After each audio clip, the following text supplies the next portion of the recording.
In a small village called Green Valley, there lived a young man named Paul. Paul was only 21 years old, but he had a big responsibility. When Paul was just a little boy, 5 years old, his parents passed away. Since then, Paul has had to take care of his elder sister, who was ready to get married, and his younger brother, who went to school.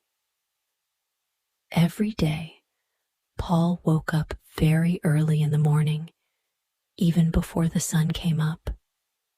He would go to the vegetable market to buy fresh vegetables. Paul knew that people in the village liked to eat fresh and healthy food, so he always made sure to get the best vegetables. Paul sold these vegetables in 2 ways. In the daytime, from 9 in the morning until 3 in the afternoon, he would walk around the village streets. He carried his vegetables in a handcart and shouted, "Buy vegetables, fresh green vegetables for sale." Everyone knew Paul's voice and trusted his vegetables because they were so fresh. In the evening, from 7 to 11 at night, Paul set up a little cart in a small market near his house. There, people would come to buy vegetables after a long day's work. They liked buying from Paul because he was friendly, and his vegetables were the best in the village.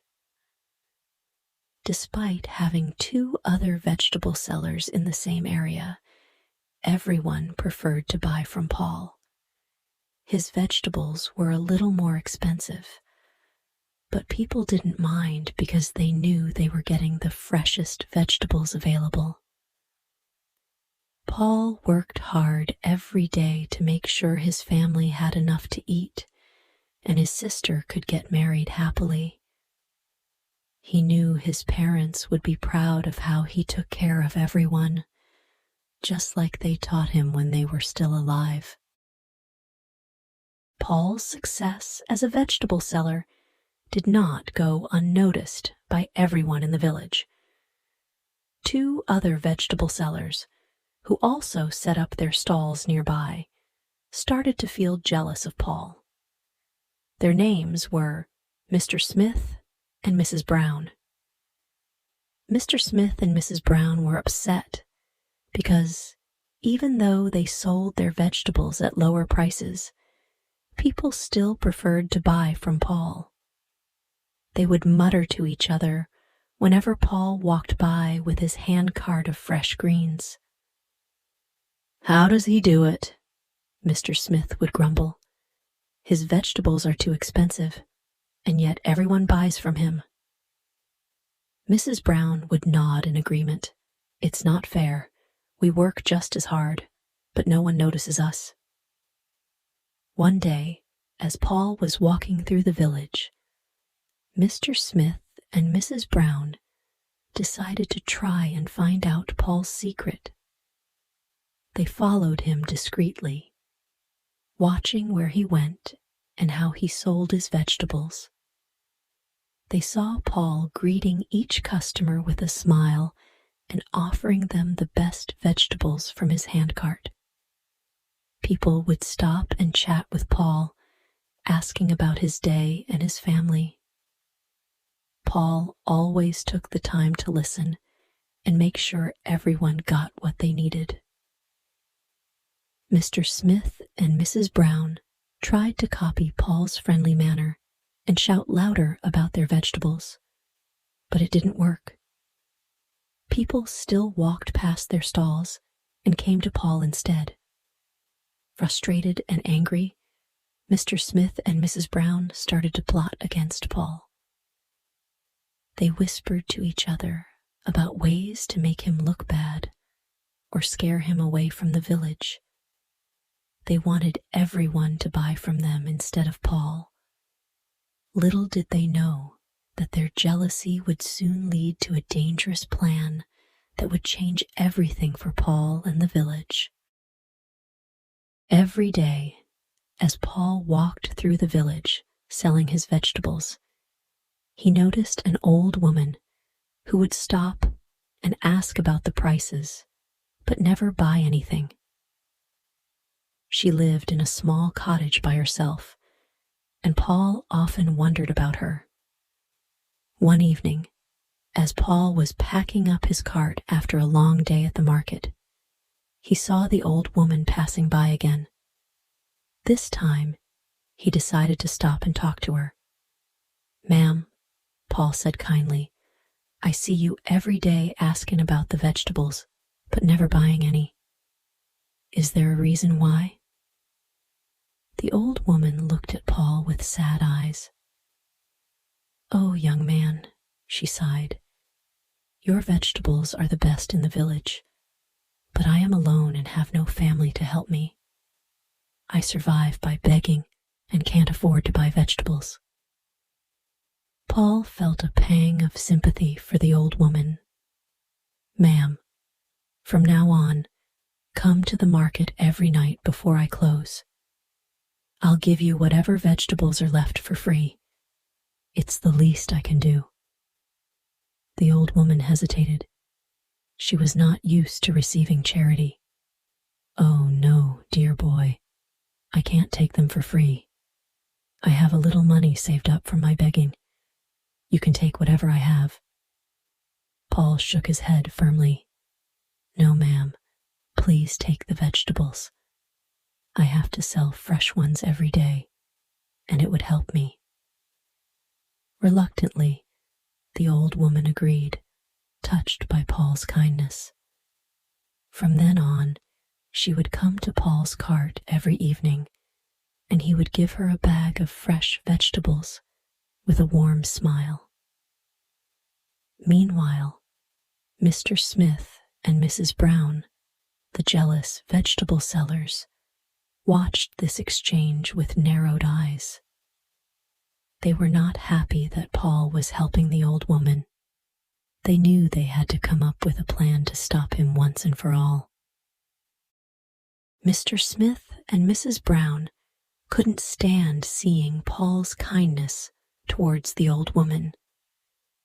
They felt more jealous and angry than ever before.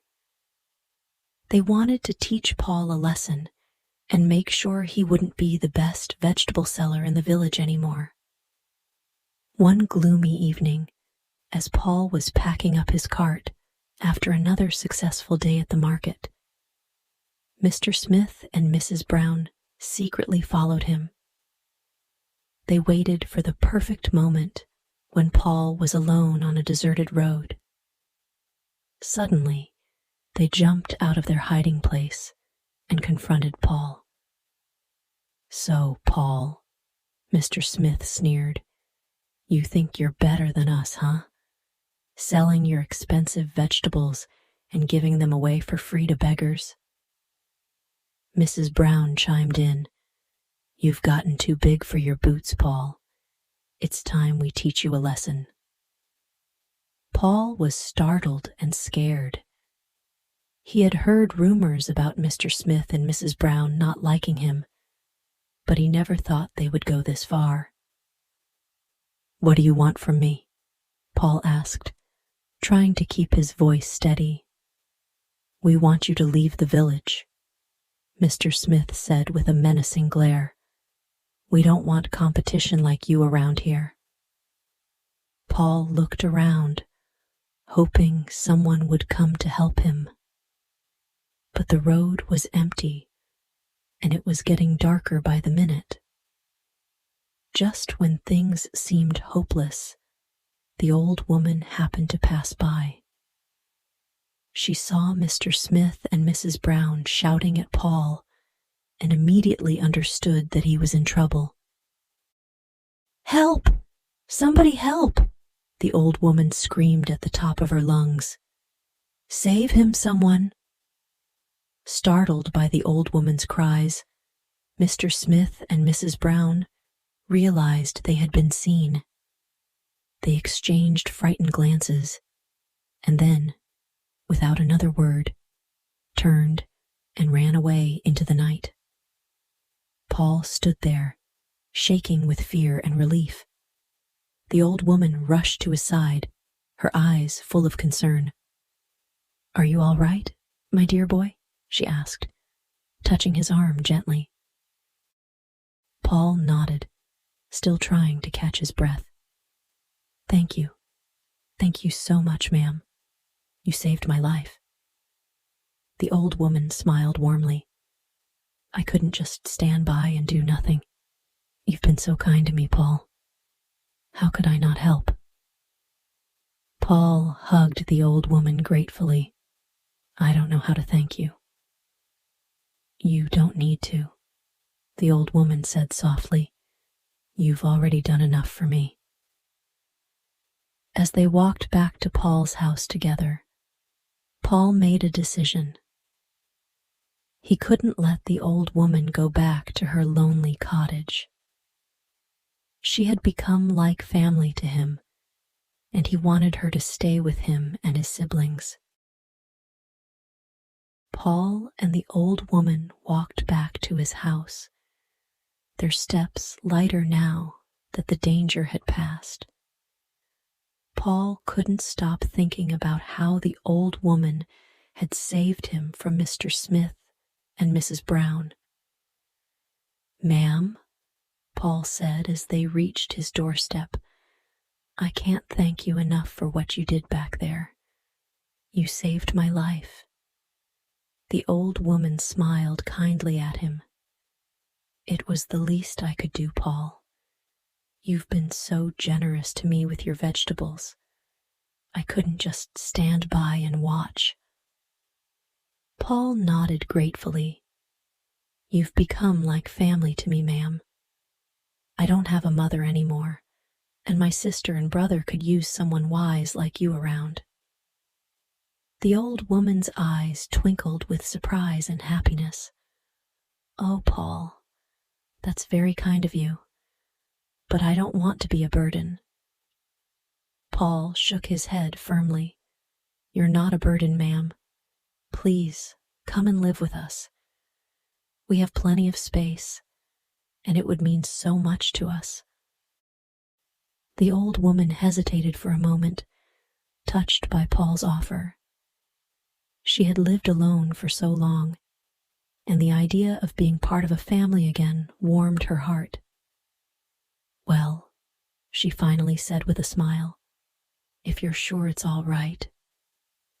Paul nodded eagerly. "Absolutely, ma'am. You'll have your own room, and we'll take care of you just like family." With that, the old woman agreed to move in with Paul and his siblings. As they entered the house, Paul introduced her to his elder sister, who was busy preparing dinner, and his younger brother, who was finishing his homework at the kitchen table. "This is Mrs. Johnson," Paul said proudly. "She's going to live with us now." Mrs. Johnson smiled warmly at Paul's siblings. "Hello, dears. It's lovely to meet you." Paul's sister and brother greeted Mrs. Johnson shyly, but with curiosity. They could tell she was kind and gentle, just like Paul had described. That night, as they all sat down for dinner together, Paul couldn't help but feel grateful. Despite the scare with Mr. Smith and Mrs. Brown, something good had come out of it. Mrs. Johnson had brought a new sense of warmth and companionship to their home, and Paul knew they were all better off with her there. In the days that followed, Mrs. Johnson settled into life with Paul and his siblings. She quickly became a beloved member of their household, bringing a sense of calm and wisdom that they all cherished. Paul's elder sister, Mary, found comfort in having another woman around the house. She appreciated Mrs. Johnson's advice on cooking and homemaking, and they often spent afternoons together discussing wedding plans. Mary was relieved to have someone to confide in about her hopes and worries. Paul's younger brother, Michael, looked up to Mrs. Johnson like a grandmother. He enjoyed listening to her stories about the village when she was younger and eagerly absorbed the lessons she shared about life and kindness. As for Paul, having Mrs. Johnson around eased some of the burdens he had carried alone for so long. He no longer felt overwhelmed by the responsibilities of providing for his family. With Mrs. Johnson's help, he could manage the household more effectively, ensuring everyone was cared for and looked after. The evenings became a time for the family to bond even more deeply. They would gather around the dinner table, sharing stories and laughter. Mrs. Johnson's presence brought a sense of unity and happiness that Paul had missed since his parents passed away. One day, as they sat in the garden enjoying the afternoon sun, Paul expressed his gratitude to Mrs. Johnson once again. "I can't thank you enough for coming into our lives, Mrs. Johnson," he said sincerely. "You've brought so much joy and peace to our home." Mrs. Johnson smiled warmly. "Oh, Paul, you and your siblings have been a blessing to me as well. I never expected to find such a loving family to belong to." Paul's heart swelled with happiness. He knew that having Mrs. Johnson with them was not just about having another person in the house. It was about having someone who cared deeply for them, someone who understood the hardships they had faced and was willing to share in their joys and sorrows. As they sat together that evening, Paul silently vowed to always cherish and protect the newfound happiness they had found as a family.